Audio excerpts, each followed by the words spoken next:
Well, I think you have to speak of the different parts of Kurdistan. With regard to the Kurdistan region of Iraq, I think that will certainly become an independent sovereign state in the very near future. The door to independence is wide open. I mean, around the world, I think people accept that this will happen, that it should happen. So the question is whether the people and leaders of Kurdistan will walk through that door. I know that it's something that the people of Kurdistan desire overwhelmingly, and you know, and there will at some point be a referendum, which there needs to be, and that should happen. With regard to Syrian Kurdistan, or Rojava, it has been America's strong ally in the war against Daesh. The question is, will the United States continue to protect it after Daesh is defeated? That's going to be up to the new American administration, and their position is unclear. In the case of Turkey, you've seen an increasingly authoritarian government in Ankara. President Erdogan, when he was prime minister, actually made a lot of progress on the Kurdish question in terms of recognizing Kurdish language rights, schooling, having Kurdish elected officials in southeast Turkey, and beginning a peace process with the PKK. All that progress seems to have disappeared, and I think that's a tragedy. It's a tragedy for the Kurds in Turkey, and it's also a tragedy for Turkey itself. And finally, with regard to Iran, really the situation hasn't changed much in recent years. There's a great deal of repression against the Kurds in Iranian Kurdistan. You know, until there's more democracy and change in Iran, that situation's likely to remain what it is. Well, there are always obstacles to independence, but if you wait for the world to say, well, yes, you can be independent, that's never going to happen. But the reality is that once you do become independent, the United States and other countries will recognize an independent Kurdistan. You know, the United States was for under President George H.W. Bush, was for keeping the Soviet Union together. But when it broke up, the United States recognized the new countries. The U.S. still was very much for trying to keep Yugoslavia together. But 8 months later, it recognized the independence of Croatia, Slovenia, and Bosnia.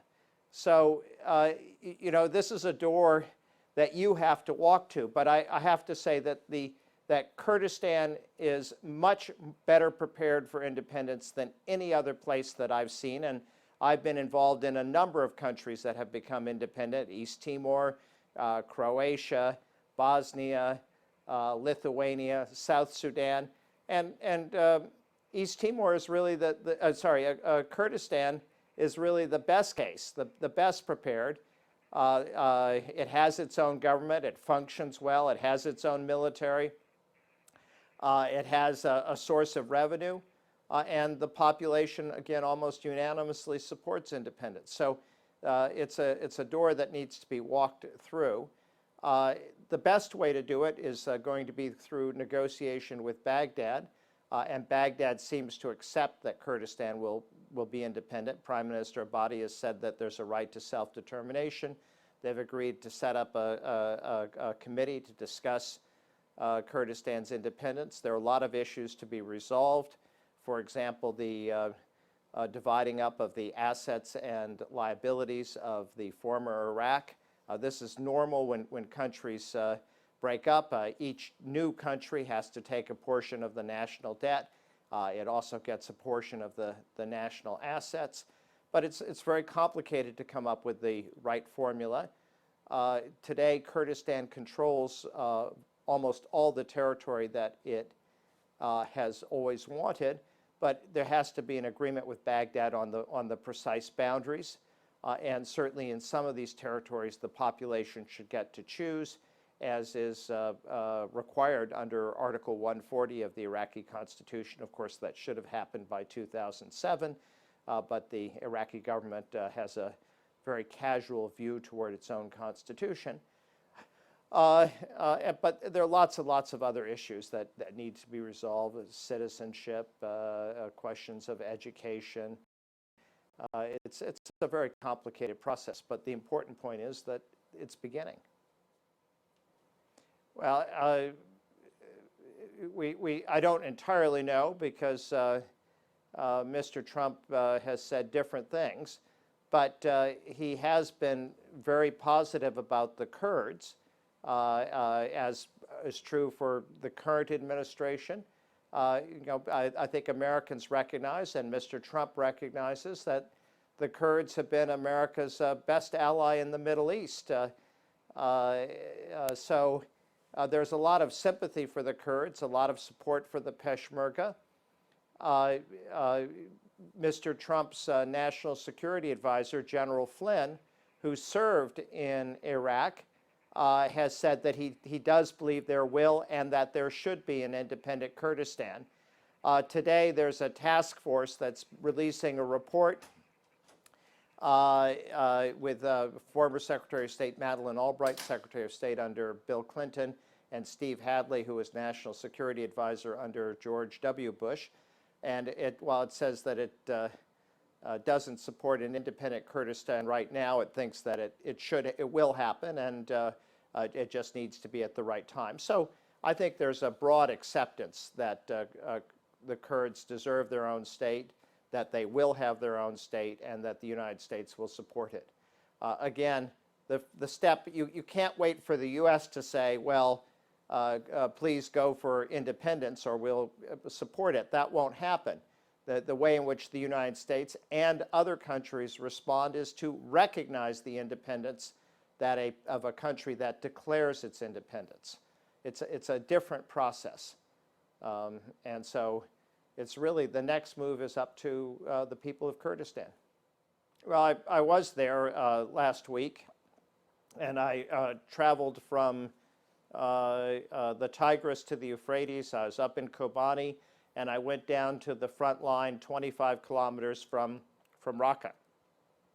And perhaps I might share a couple of impressions. The first is it's really a very large area that is now under control of the Syrian Kurds.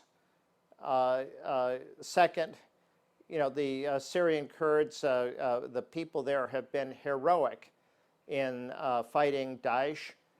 To go to Kobani is to see a city that was totally devastated with the fighting that took place. Every building,